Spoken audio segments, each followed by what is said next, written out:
1942. Japanese objective, Corregidor.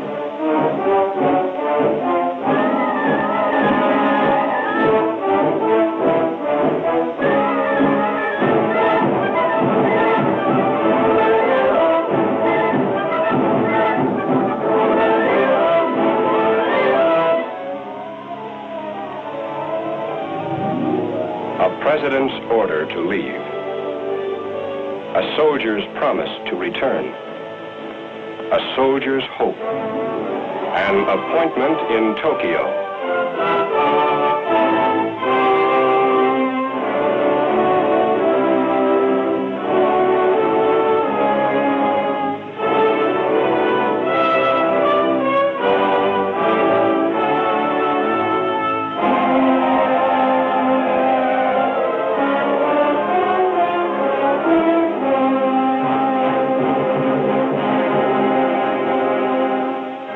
May 5th, 1942. The enemy lands on Corregidor. General Jonathan Wainwright, defender of the Rock.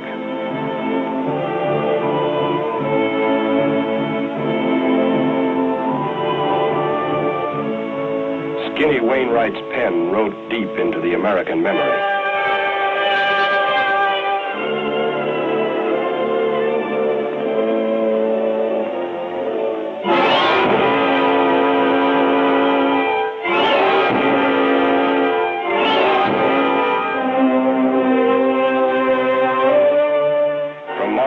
On Bataan, the Death March.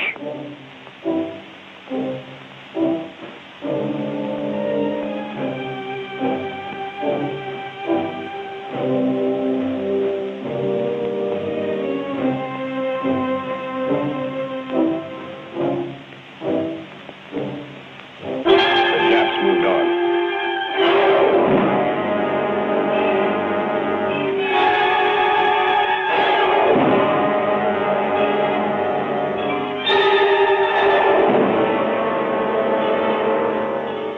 Until Australia itself lay open to invasion. At his Melbourne headquarters, General MacArthur faced grim facts. Against nearly 3,000 Jap planes, he had barely 500. Against Jap millions, he had 11 poorly equipped divisions. Australians, Americans. Against him were thousands of miles of Jap-infested islands and Jap-controlled seas. Against him was time and space and power and preparation. Against him was an area that made the vast United States seem small. American industry and labor were converting from the non-essentials of peace to the necessities of war.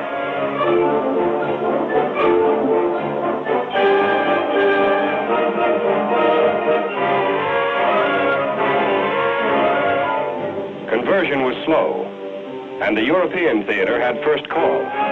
There was little to spare for the Pacific, little to travel 10,000 miles from factory to foxhole.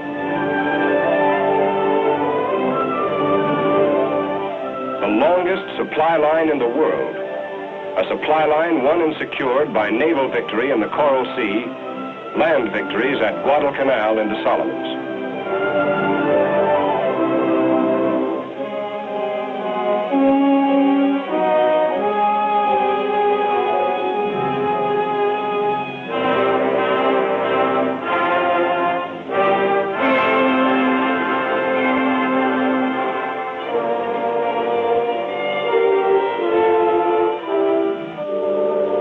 The Japs were still on the move. March 2nd, 1943. A strong enemy convoy was crawling through the Bismarck Sea. General Kenny's 5th Air Force struck with every plane he could get off the ground.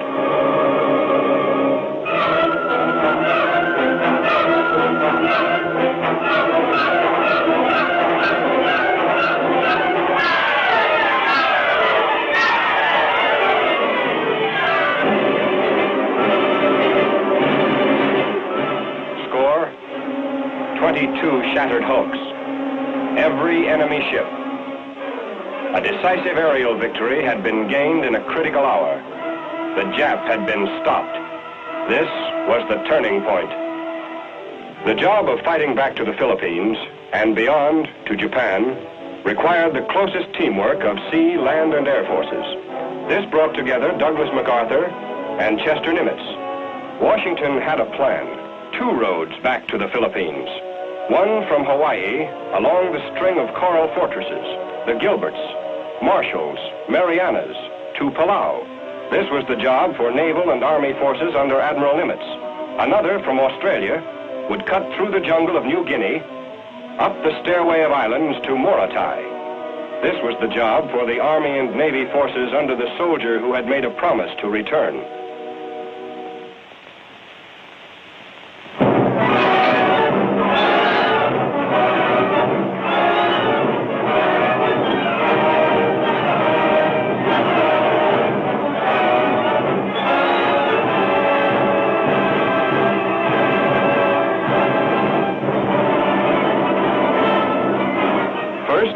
The air arm reached ahead.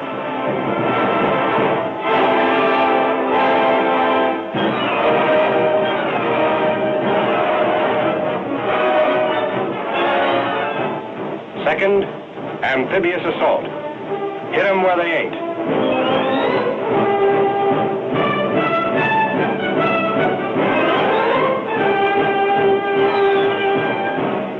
Up from Australia and across jungle-clad New Guinea.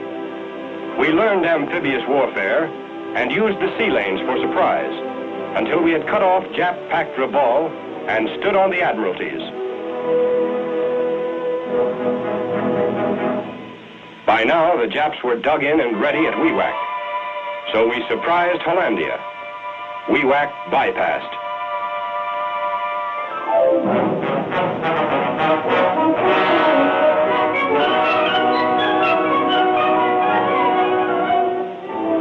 Strategy, surprise, up the stairway of islands.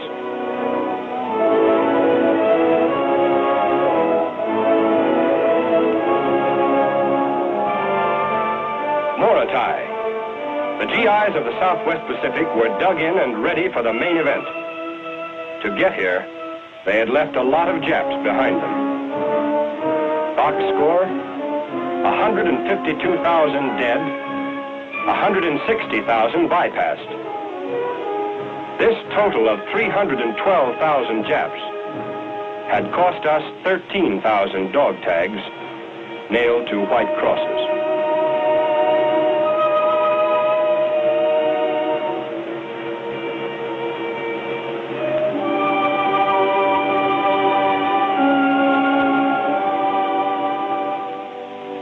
Meantime, the forces commanded by Admiral Nimitz in Hawaii faced a different kind of war.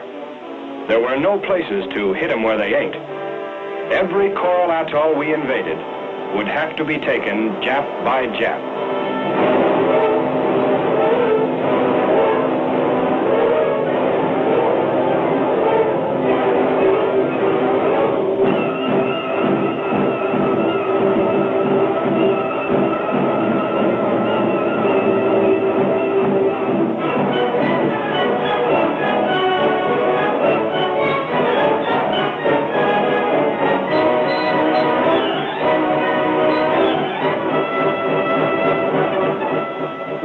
Through the Central Pacific. New names in American history. Tarawa in the Gilberts. Kwajalein in the Marshalls. Saipan and Guam in the Marianas. Palau. Palau and Morotai. We had bridged the Pacific.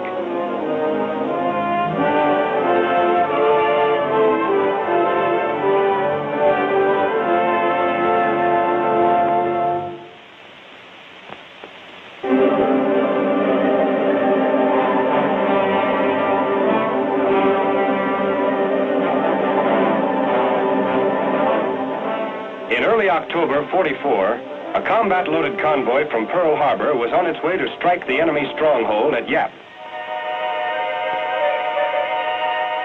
One afternoon, a top-secret code message broke radio silence. For 3 years, our expanding Navy and Air Forces had prowled the Pacific, cutting Jap supply lines, smashing airstrips, blasting garrisons, until Jap losses made possible a big change of plans.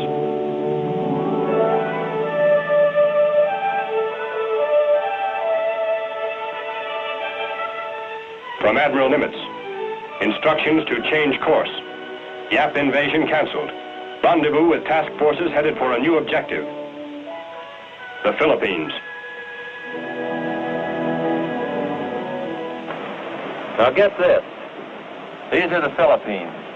Up at the top is Luzon, the most important island. Manila, Corregidor. The Japs are expecting us here. Down at the bottom is Mindanao, another place the Japs are expecting us. Got it? Okay. So we don't hit Luzon, we don't hit Mindanao. We hit here, right in the middle, at Leyte. Now remember, don't get careless. They're the same kind of Japs they've always been. Any questions? Questions? Sure. The silent kind.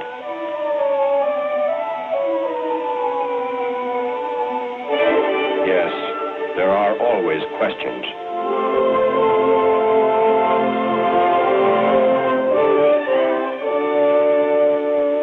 And the Lord said, I have surely seen the affliction of my people, and I have heard their cry by reason of their taskmasters.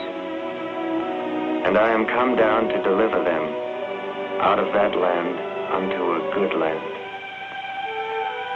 An army is a collection of men, and a man is a collection of needs. One of these needs is prayer, and prayer is a form of remembering. Remember? Yeah. Back in those canvas hotels in the staging area, where two can live as cheap as 2,000. Yeah, I remember. I remember Joe getting all polished up to go nowhere. What a character. Funny how the unimportant things were important. Like the first beer you had in 9 months. Like Tex and his accordion.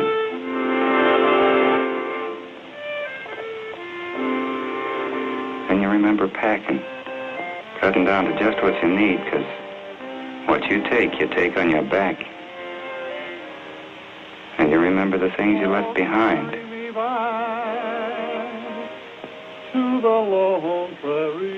All the things you wanted to say and couldn't. And all the things you wanted to take and couldn't. Neath the western sky, on the lone prairie.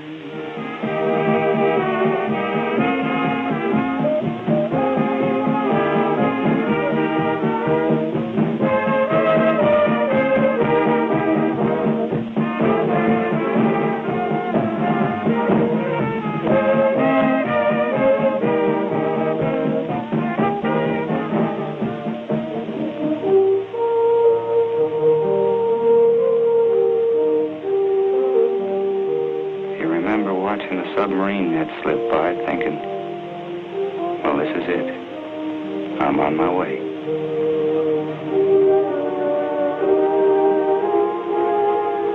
We were all underway, and there wasn't much to do about it.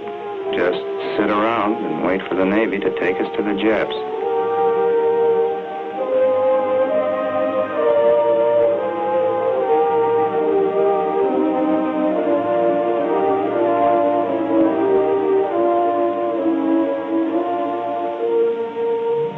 Funny how you remember all those things at a time like this.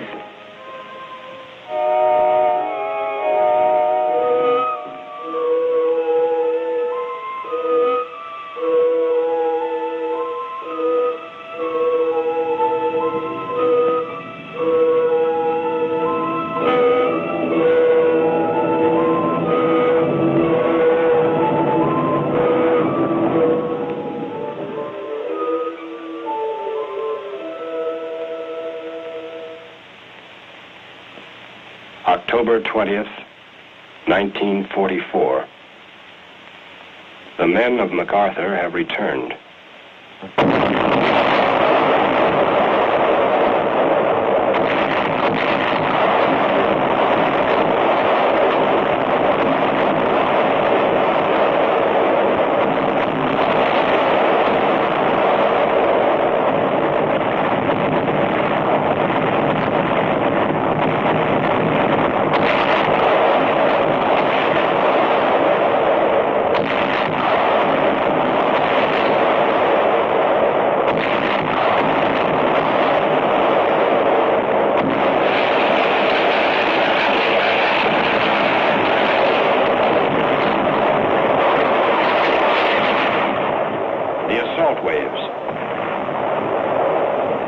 The untried, the veteran, the eager, the superstitious.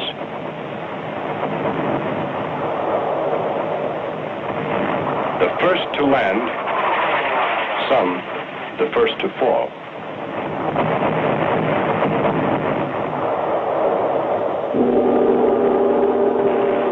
Captured Jap film. The enemy waits. General Yamashita commanding.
beachhead, directing the westward surge of battle.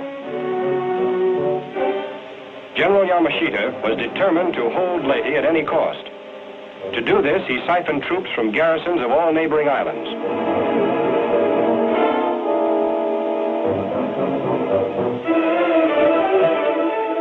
More captured film.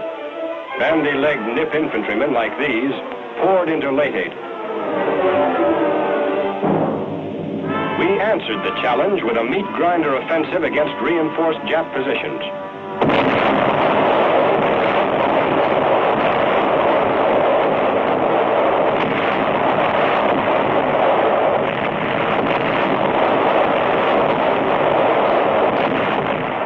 While the GIs pressed forward, grabbing ground, suddenly a new threat developed. The Jap fleet appeared, heading directly for both entrances to Leyte Gulf, moving to blast loose our toehold in the Philippines.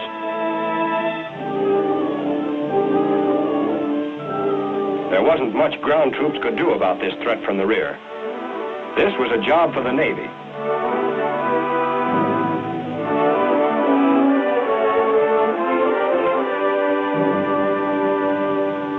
The first engagement was fought at night.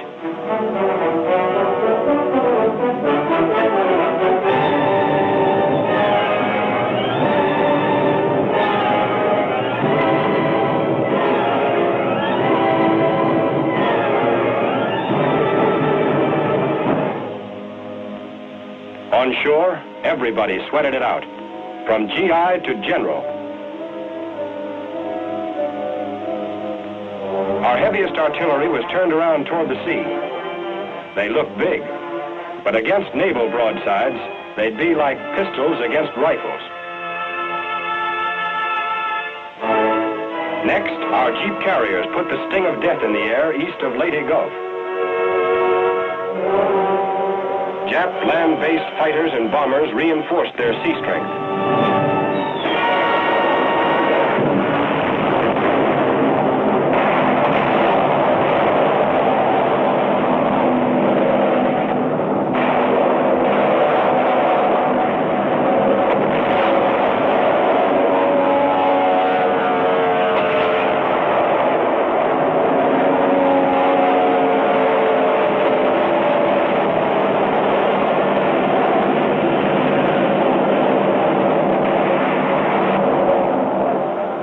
Some of our flat tops swallowed by flames, their planes still aloft, running out of gas. Leyte's captured strips were still unfinished, wet, but not as wet as the ocean.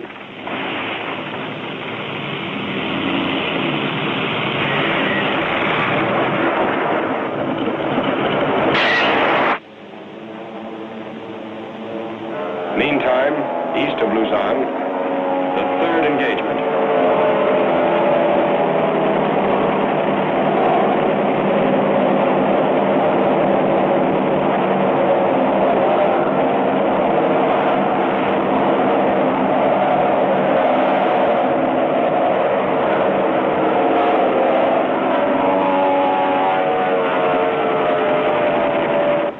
Floating wreckage and floating Japs. We had won a naval battle.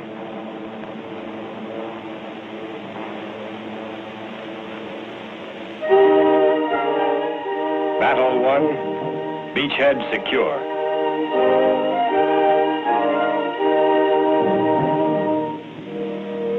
But to the infantry, it was just another day to keep pushing.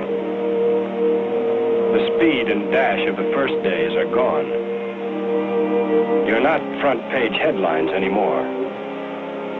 And being dry is something you've forgotten. You march in mud.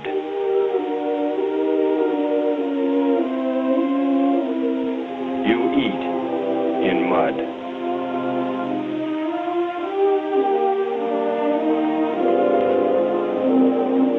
You rest in mud. You sleep in mud.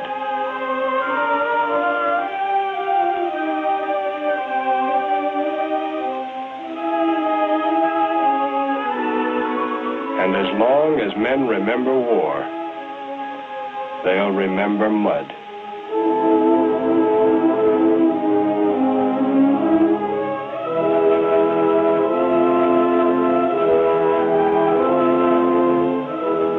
When you're hit, guys take care of you. You're kept alive, if it's possible. This is the battle behind battle. Courage and medicine are the weapons.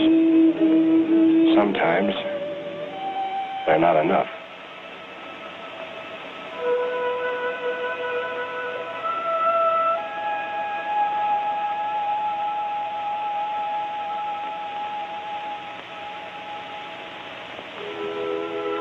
This is a cathedral, a large church in a small town. But this is only one church of one town, of one island. And there are thousands of islands where people like these are waiting. And on these other islands, life under the Japanese is hard.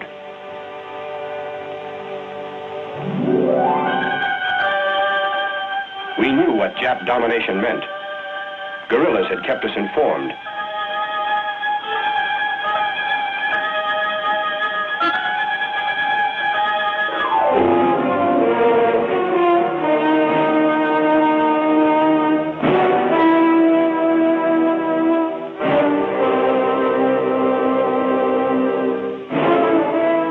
Their schools were closed, and their altars destroyed, their freedom gone.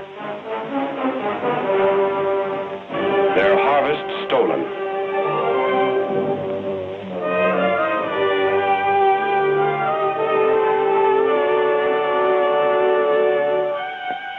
Death rate. American prisoners, bilibid, increasing. American prisoners. Outside, graves for the dead. Inside, graves for the living.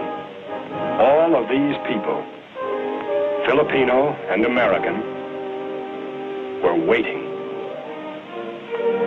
General George Kenney's Far East Air Force was delivering bombs to Jap targets on Luzon. Anything worth hitting was hit.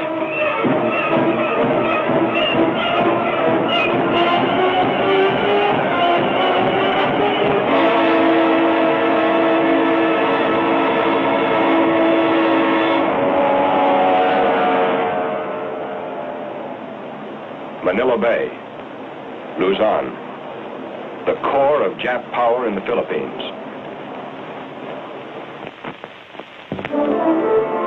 January 4th, the largest convoy in the history of the Pacific.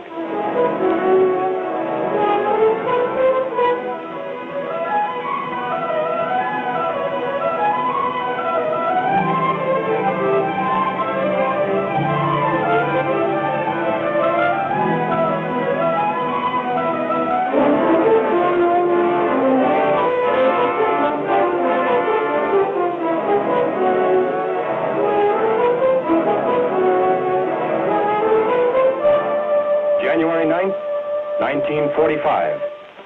This is Lingayen Gulf, Luzon. 4 divisions landing abreast.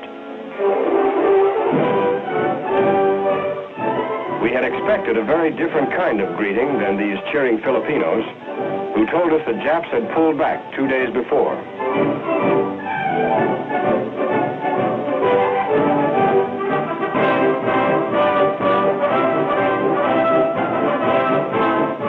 These are guerrillas.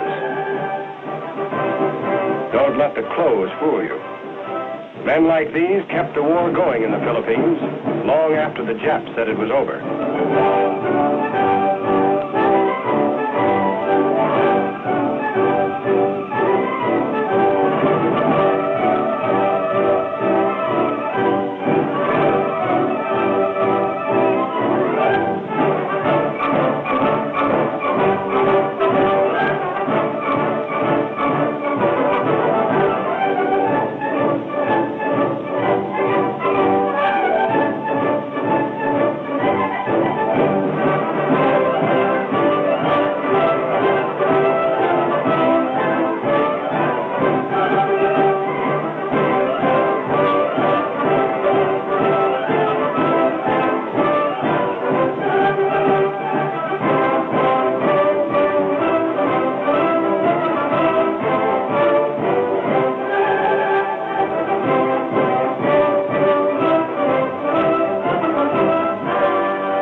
to Manila, we pushed our left flank deep into the mountains to the north. Some targets a ground soldier can't reach. Some targets a sky soldier can't see. So they work together. Mountains would have to be bought with battles like these. I don't know if they're going to be doing okay. They're flying down there at 20 degree altitude, but they're doing okay. They're doing okay.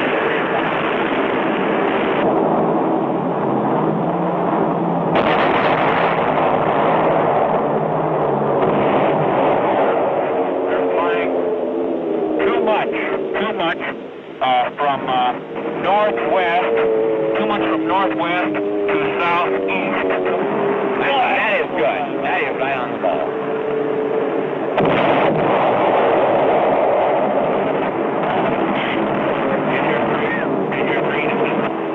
Bombs.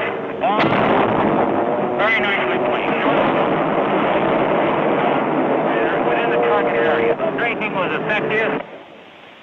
C Company of our regiment moving up this draw right down here. With the mission of attacking this ridge directly to our rear, which is about 2380 on the map. B Company is moving through F Company's present position, located on this high ground back there. They're going to pass through F Company and attack up towards the same hill, 2380. Now, can you give me a concentration on that hill? On 2380? Right. Yes, we have the 4.2 mortars, the 155, 105, and 75, all zeroed right on the hill. We can drop it right in there. Sam, I'd like a little 81 in there, if possible, give me, and get direct fire with an assault rifle. And we'll land right in there. Okay, Sam, I'd like a lot of white phosphorus in there. I want to mark it well for his artillery concentration and also for a screen for these troops to move on in this direction.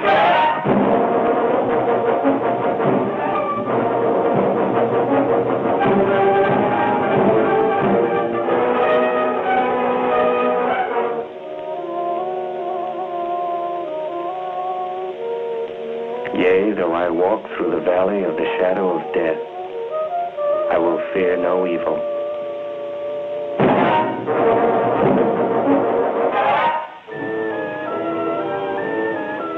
It's slow going up a hillside. It's slow because you've got the hill against you along with the enemy on it.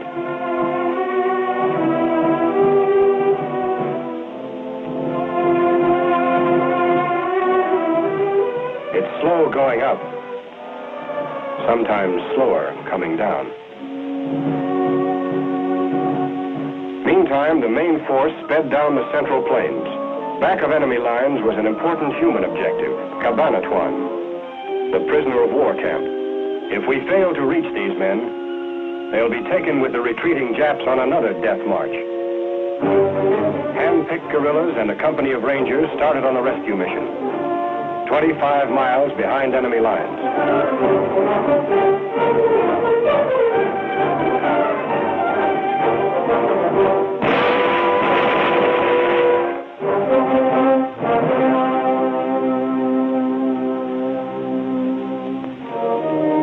The living ghosts of Bataan. 1,000 days and nights ago, the death march began.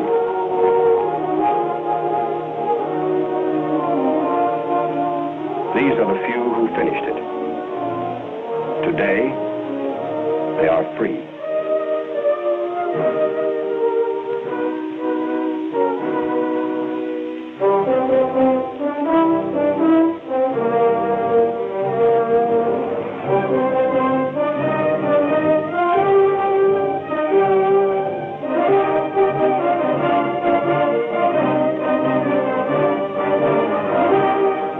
Cabanatuan was a grim reminder that Filipinos and Americans were waiting in Manila.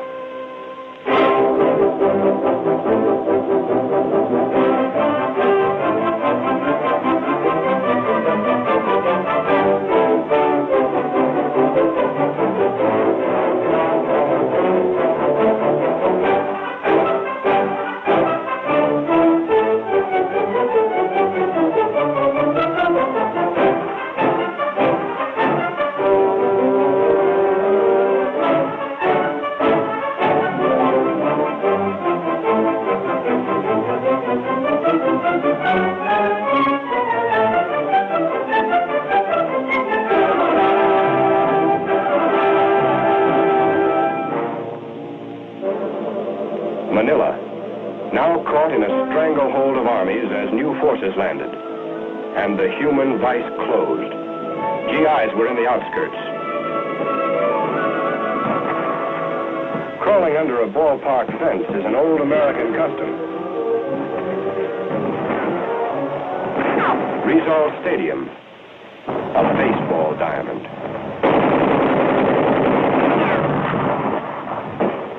No game today.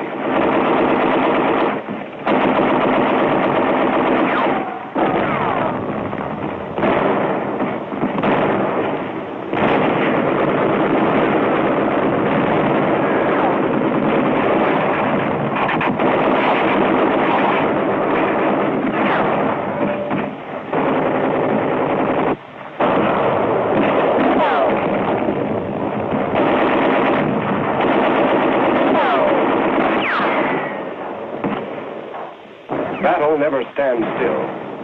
From baseball park to business district. This is a new type of jungle for island-hopping GIs. A jungle of broken buildings and smashed streets. But the same kind of Japs they've always been.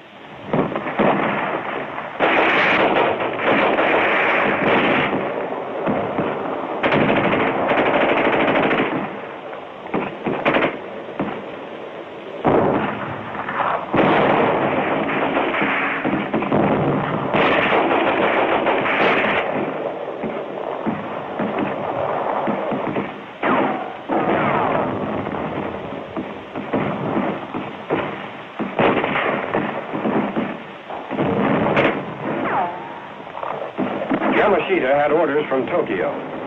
Hold Manila or burn it.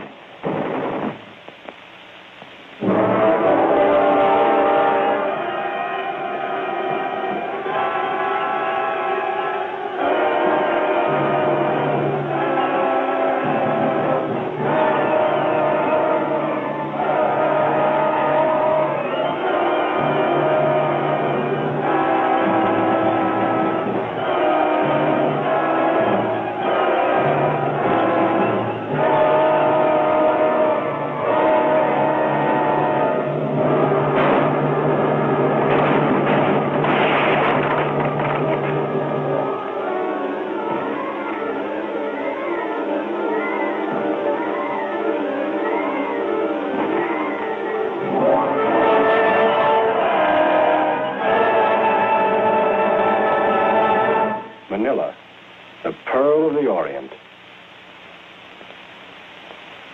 This innocent-looking piece of paper translates as follows. Japanese field order of 13 February. All Filipinos found on the battlefield will be executed.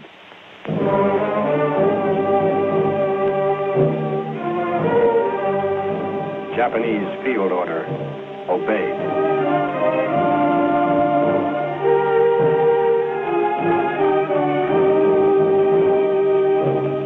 Between us and the walled city was the Pasig River. And Japs.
Building to building, room to room, street to street, we brought battle to the Japs until they closed themselves behind the 14-foot thick walls of Intramuros, a fortress within a city.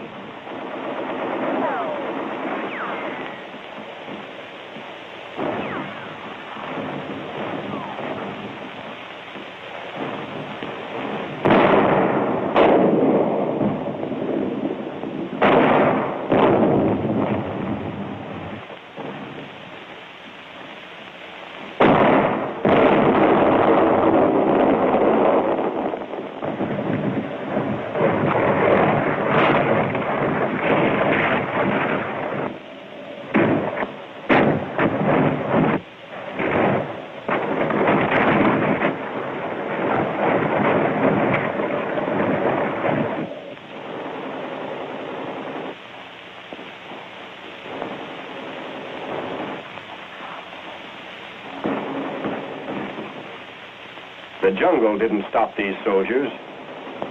Neither did this wall.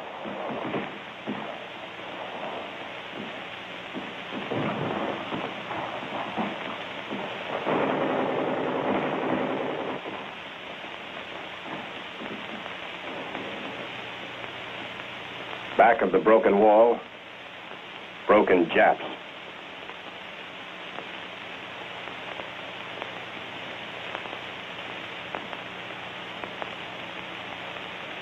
And all around them, broken homes. Homes thousands of miles away, but American homes. Because the people who lived in them shared with us the American spirit. This is the payoff of battle, the silent reward. Many have fallen, that this one may rise. This one may smile. This one may forget. This one may heal. This one may walk. This one may find a home. This one may find peace.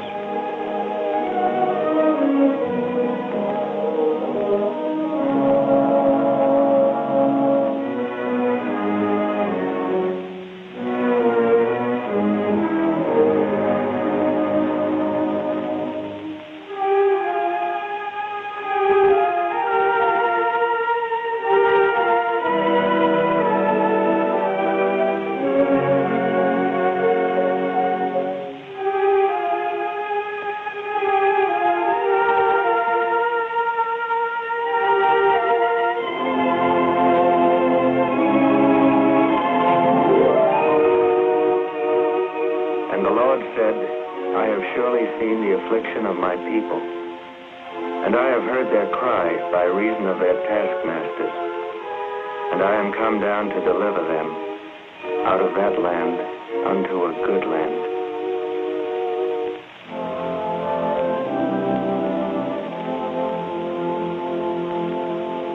February 1945, American objective, Corregidor. The general had an appointment with the past.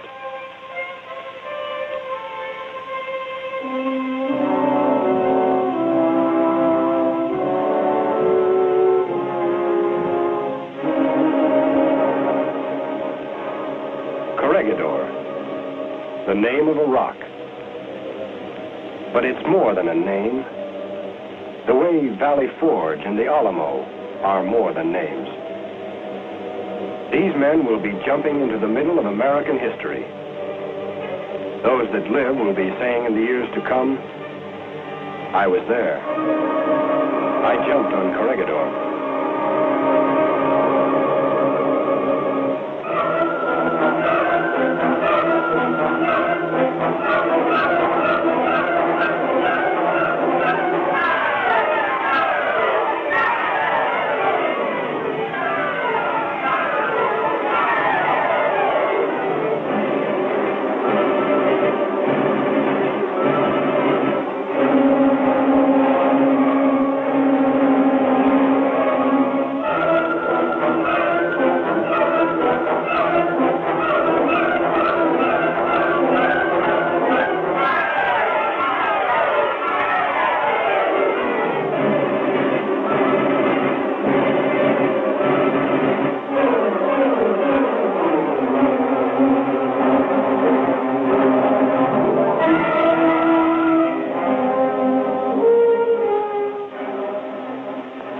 While C-47s still emptied their human cargoes, our low-flying fighters paved the landing beaches for waterborne GIs who had crossed over from Bataan.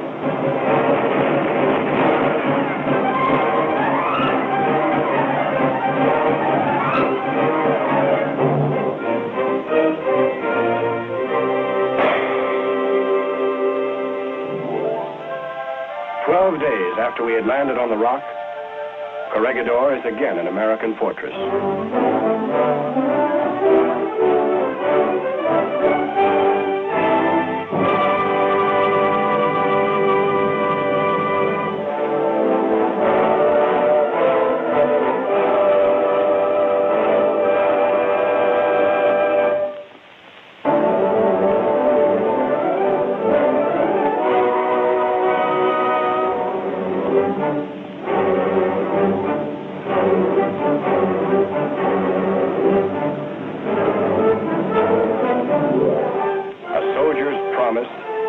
been kept. A soldier's hope could now be realized. On to Tokyo. While vast armies were being marshaled in the Philippines, the Marines won Iwo Jima. And Army, Navy, and Marine forces took Okinawa. Naval guns were knocking at Japan's coastline. And Saipan-based superforts were pounding Japan's skyline.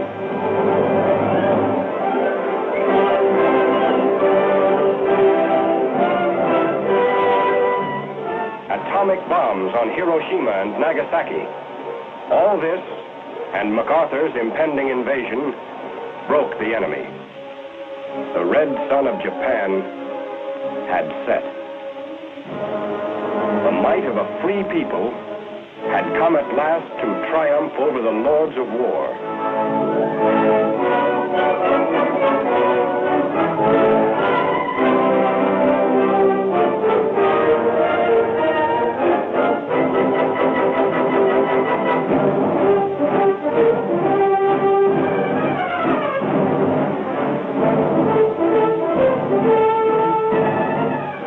The last beachhead, Japan.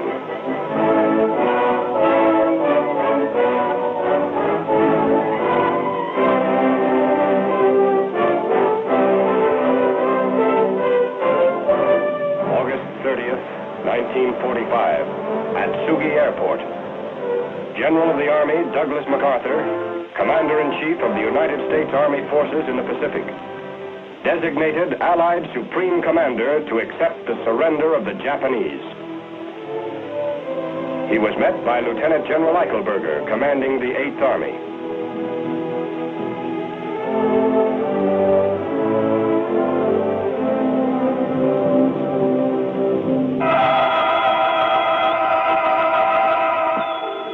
September 1st, 1945, on the battleship Missouri.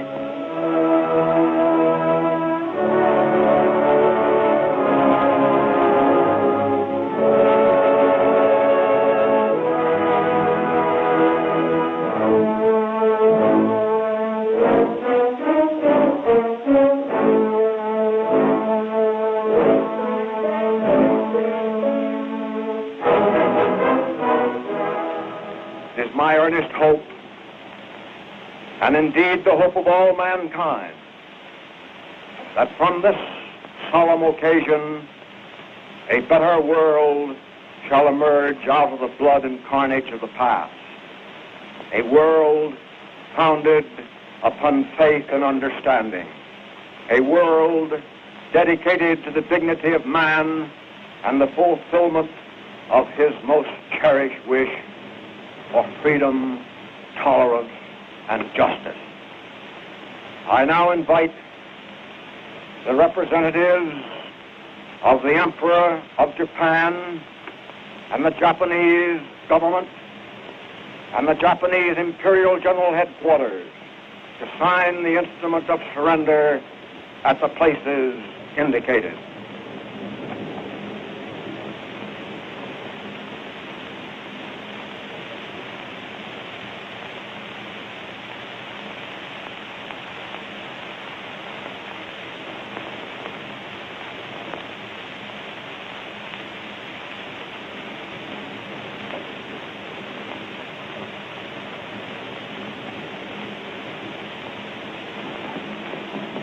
The Supreme Commander for the Allied Powers will now sign on behalf of all the nations at war with Japan. Will General Wainwright and General Percival step forward and accompany me while I sign?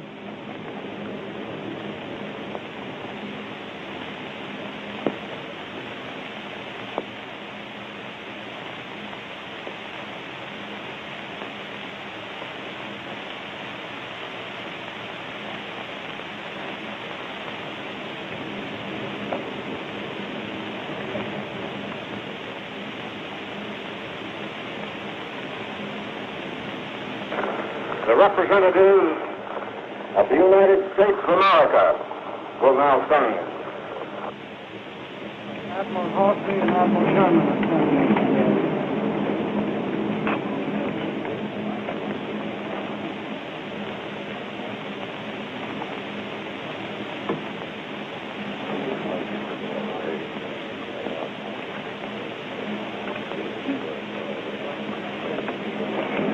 Let us pray that peace be now restored to the world,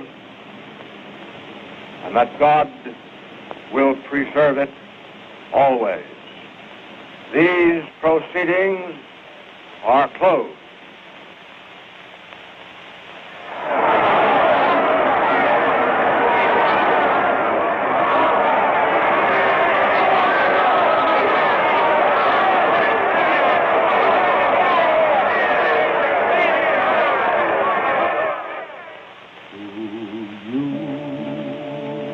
Beloved comrades, we make this solemn vow. The fight will go on. The fight will still go on.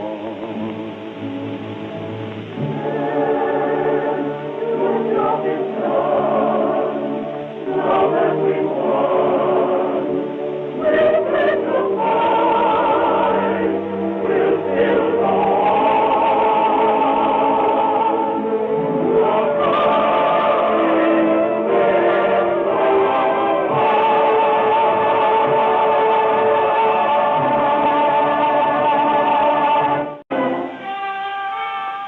General Jonathan Wainwright, defender of the Rock.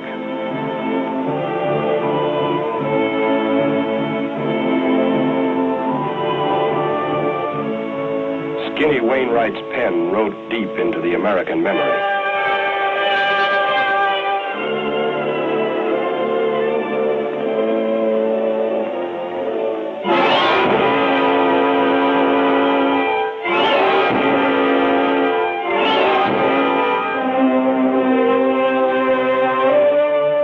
From Mariveles on Bataan, the Death March.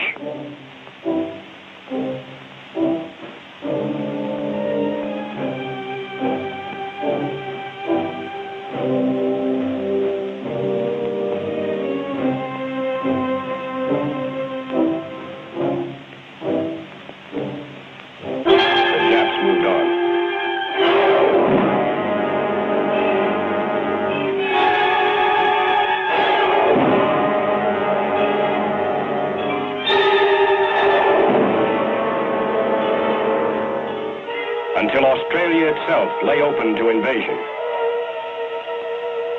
At his Melbourne headquarters, General MacArthur faced grim facts. Against nearly 3,000 Jap planes, he had barely 500. Against Jap millions, he had 11 poorly equipped divisions. Australians, Americans.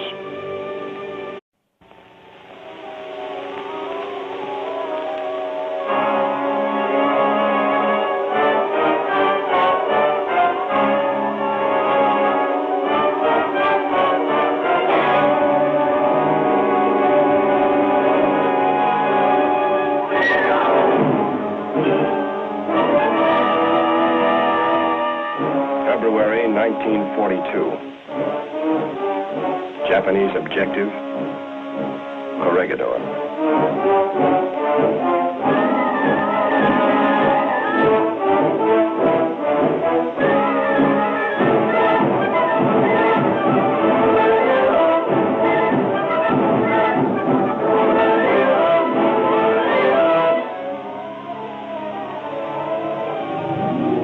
A president's order to leave. A soldier's promise to return. A soldier's hope. An appointment in Tokyo.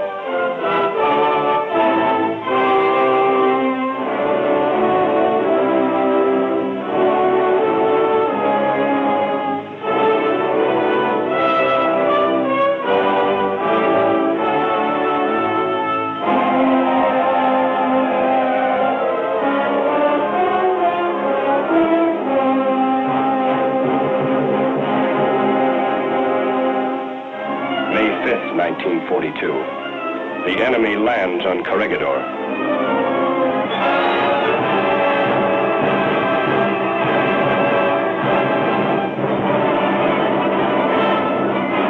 First, the air arm reached ahead.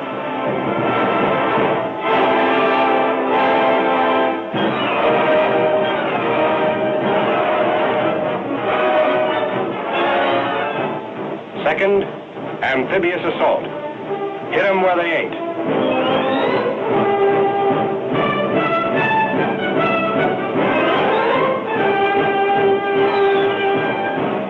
Up from Australia and across jungle-clad New Guinea, we learned amphibious warfare and used the sea lanes for surprise until we had cut off Jap-packed Rabaul and stood on the Admiralties.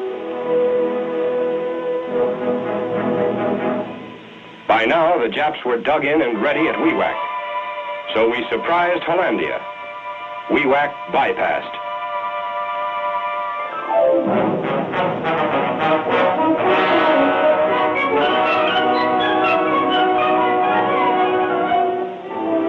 Strategy, surprise, up the stairway of islands.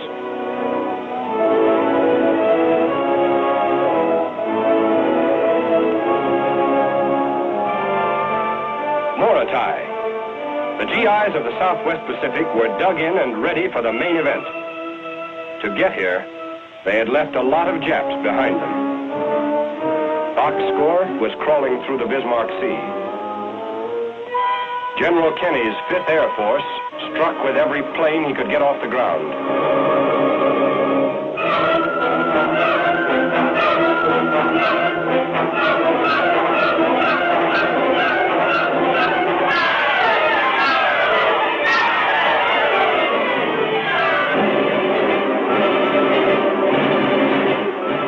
Score, 22 shattered hulks. Every enemy ship. A decisive aerial victory had been gained in a critical hour.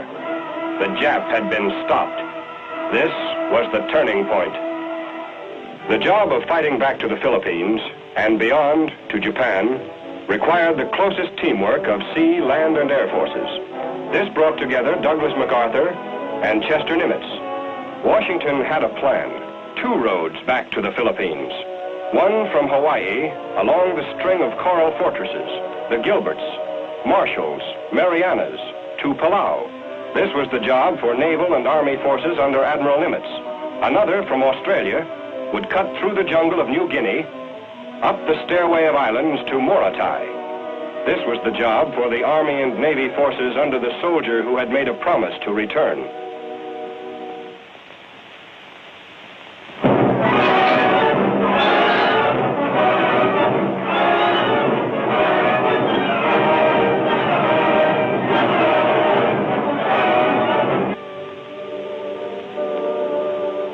Against him were thousands of miles of Jap-infested islands and Jap-controlled seas. Against him was time and space and power and preparation. Against him was an area that made the vast United States seem small. American industry and labor were converting from the non-essentials of peace to the necessities of war.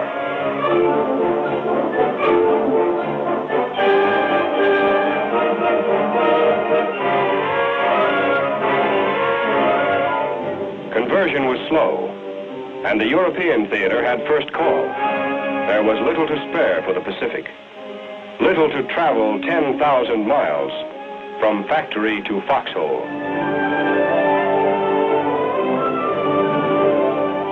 The longest supply line in the world, a supply line won and secured by naval victory in the Coral Sea, land victories at Guadalcanal in the Solomons.